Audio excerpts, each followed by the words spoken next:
Andrew, but you are living here.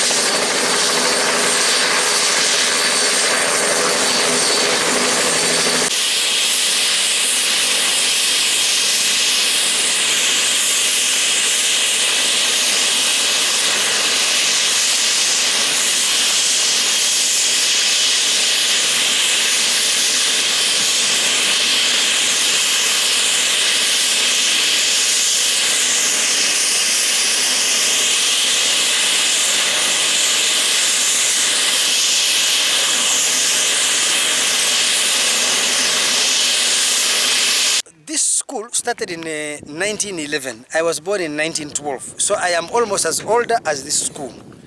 Now, this is one of the greatest schools in Uganda, like the Eton of Uganda. If you go to the United Kingdom, they have a school called Eton. So Budo, Nyakasura, and Mwiri were the three biggest schools in Uganda.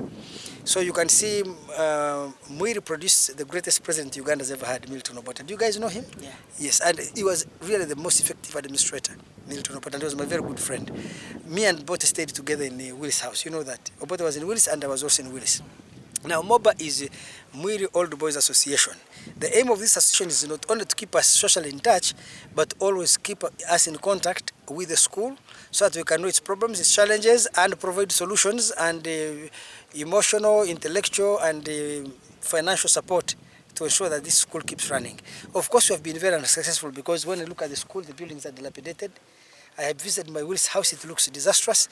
So we, members of Willis, were supposed to come here, I think on October 10th or something, or October 8th, so that we can see what we can do about the school. Unfortunately, I am in Haramwingi in the great village of Kanyandahi. Anyone who knows Kanyandahi, it is the greatest village in the whole world. I have to go there because I have a Kwanjula and I have to run now. So thank you so much, my grandchildren, for listening to me. Each one of you should receive a pat on the cheek, as I said.